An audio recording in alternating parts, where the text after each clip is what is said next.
Hello বন্ধুরা, আশা করি তোমরা সবাই ভালো আছো। আজকের ভিডিওতে আমরা পঞ্চম শ্রেণীর একটা কবিতা নিয়ে কথা বলবো, সেটা হচ্ছে সবার আমি ছাত্র। এই ভিডিওটা তৈরি করা হচ্ছে, তোমাদের মধ্যে একজন কমেন্ট করেছিল আমাদের যে এই গল্পটা হচ্ছে বুঝিয়ে দেন।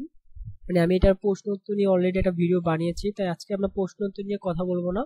আমরা এই কবিতার মূল ভাবটা নিয়ে, প্রতিটা লাইনে কবিতা কি অর্থ বুঝিয়েছে সেটা নিয়ে আজকে আমাদের আলোচনা করবো। সো ভিডিওটা কমেন্ট করেছে হচ্ছে দোলা আক্তার। সো তার উপলক্ষে আমাদের আজকে এই ভিডিওটা তৈরি করা। সো তাকে ধন্যবাদ জানতে চাচ্ছেন। সো এই জন্য এভাবে তোমাদের যারা হচ্ছে যে কোনো টপিক নিয়ে কোনো সমস্যা হয় অবশ্যই আমাদের কমেন্ট করে জানাবে। হয়তো একটু দেরি হলো, তোমাদের টপিক নিয়ে অবশ্যই আমরা ভিডিও বানাবো, এতে বাকি সবাদেরও তোমাদের জন্য উপকৃত হবে। চলো তাহলে শুরু করি কথা না বলে। তো আমাদের আজকে হচ্ছে কি সবার আমি ছাত্র এই কবিতা নিয়ে আলোচনা করব। দেখো কি বলে, সবার আমি ছাত্র লিখেছেন সুনির্মল বসু। সুনির্মল বসু, আকাশ আমায় শিক্ষা দিল, দেখো উদার হতে ভাইরে। এখন এই লাইন দিয়ে কি বুঝাইছে দেখো, আকাশ আমাদের এই বিশাল ও বিশাল উদারতার প্রতীক। মানে আকাশ অনেক বড়, এই জন্য আকাশের মতো বলছে আমাদের উদার হতে। দেখো আকাশ বিশাল ও উদারের প্রতীক, এর কোনো কি সীমা আছে? নেই। কবি আকাশের মতো মনকে উদার ও বিশাল করার শিক্ষা পেয়েছে, শিক্ষা দিয়েছে বা বলেছে যে যাতে কোনো সকিন্ন না থাকে। নাকি আমাদের আকাশের মতো কি হতে বলছে? বিশাল হতে বলছে, আমাদের মনটাকে বড় করতে বলছে। দেখো সেকেন্ড লাইনে বলছে কর্মী হওয়ার মন্ত্র আমি বায়ুর কাছে পাই রে। কর্মী মানে কি? দেখো কর্মী মতো কাজ করে। দেখো বায়ু ও বা বাতাস সবসময় কি গতিশীল, কখনো থেমে থাকে না, সবসময় তারা কাজ করছে না, নাকি এক জায়গা থেকে চলছে না, চলে যাচ্ছে না, বাতাস বইছে না, এই বড়টাকে কাজে বুঝিয়েছে। বাতাস বা বায়ু বা বাতাস সবসময় গতিশীল, কখনো থেমে থাকে না, তাই কবি বাতাসের মতো কর্মঠ ও উদ্যমী না কাজের কালজয়ী হওয়ার প্রেরণা দিয়েছিলেন। সবসময় যেন আমরা কাজের মধ্যেই থাকি, কোনোদিন সময় নষ্ট না করি। দেখো পাহাড় শিখায় তাহার সমান, ওই জন্য ভাই মৌন মহান। দেখো পাহাড়, দেখো পাহাড় দেখো স্থির অটল ও নীরব। পাহাড় দেখো নীরব অবস্থায় আছে, স্থির অবস্থায় আছে। এই লক্ষ্য হচ্ছে পাহাড়ের মতো স্থির ও গভীর থেকে জীবনে কিছু করার শিক্ষাই এই লাইনের কথা বলা হয়েছে। পাহাড় আমার শিখায় তাহার মতো মৌন মহান। মানে পাহাড়ের মতো আমাদের মনটাকে বড় করতে হবে, এবং পাহাড় যেরকম যেগুলো স্থির থাকে সেরকম মনটা বড় করে আমাদের স্থির থাকার চেষ্টা করতে হবে। তারপর দেখো কি বলেছে, খেলা দেখো খোলা মাঠে উপদেশে দিল খোলা হোক ওই ভাইরে।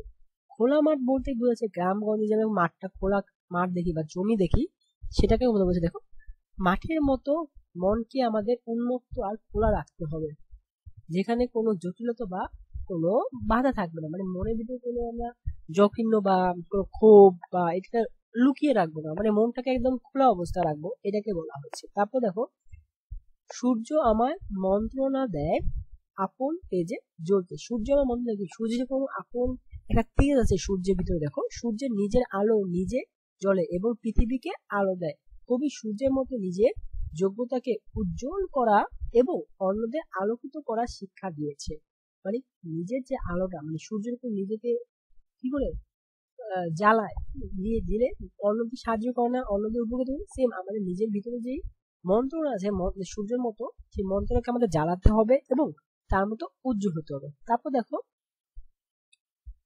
চাঁদ শিখায় হাসতে মোড়ে মধুর কথা বলতে। দেখো চাঁদের সিগ্ন ও শান্ত আলো সবসময় কি মনকে কি আনন্দ দেয়, তাই কবি চাঁদের মতো হাসি থাকা এবং মিষ্টি কথা বলার কথা বলেছে। তারপর দেখো কি বলেছে, মাটির কাছে সহিষ্ণুতা পেলাম আমি শিক্ষায়। মাটির কাছে সহিষ্ণুতা পেলাম আমি শিক্ষায়। দেখো মাটি সবকিছু সহ্য করে, তার উপর দিয়ে মানুষ কি হেঁটে ফসল ফলায়, ঘর বাড়ি তৈরি করে, তার উপরে তো, তাই না? মাটির উপর চাপাচাপি করে, মাটির উপরে সবকিছু করে মা, কিন্তু মাটি কি প্রতিবাদ করে আমাদের? না, মাটি কোনো প্রতিবাদ করে না। তাই মাটি থেকে সহনশীল ও ধৈর্য হওয়ার শিক্ষা আমরা পেয়ে থাকি। কোথা থেকে পেয়ে থাকি? মাটি থেকে আমরা পেয়ে থাকি। ওকে, তারপর দেখো মাটির কাছে ওকে মাটির কাছে সহিংস পেলাম শিক্ষা শিক্ষা।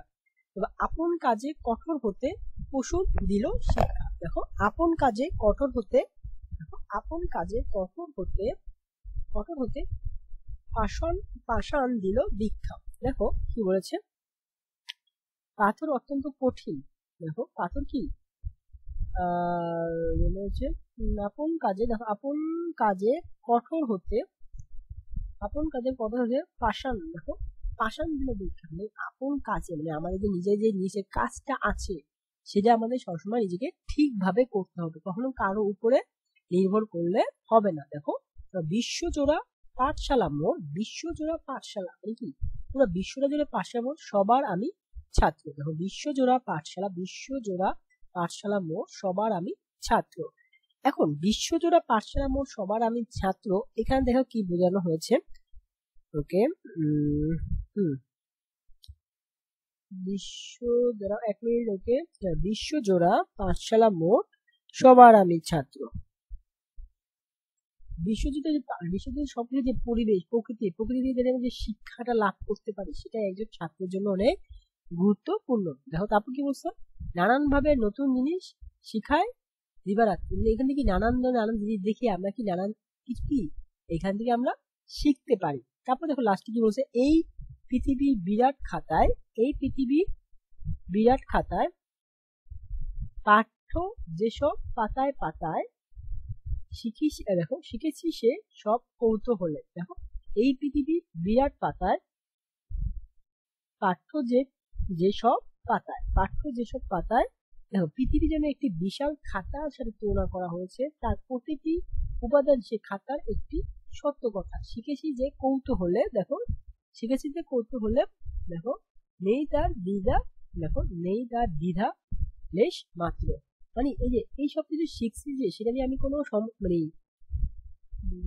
অজ্ঞতা করবো না বা আমি অস্বীকার করবো না যে আমি এখান থেকে শিখতে পেরেছি, আমি যে এখান থেকে শিখতে পেরেছি বা এটা থেকেই শিখেছি সেটাই আমি সবার কাছে তুলে ধরবো। আমি পৃথিবী থেকেই যে শিক্ষা লাভ করেছি, আমি নিজে যে শিখেছি, নিজেকে গম্ভীর মনে না করা বা নিজেকে অহংকারী মনে না করা, এইটাকে বলা হয়েছে। তো আশা করি তোমাদের আমাদের এই ভিডিওটি পছন্দ হয়েছে। সবার আমি ছাত্রের বাকি সবগুলো অলরেডি আমি করে দিয়েছি, মানে প্রশ্ন শব্দ তো সমাধান করে দিয়েছি।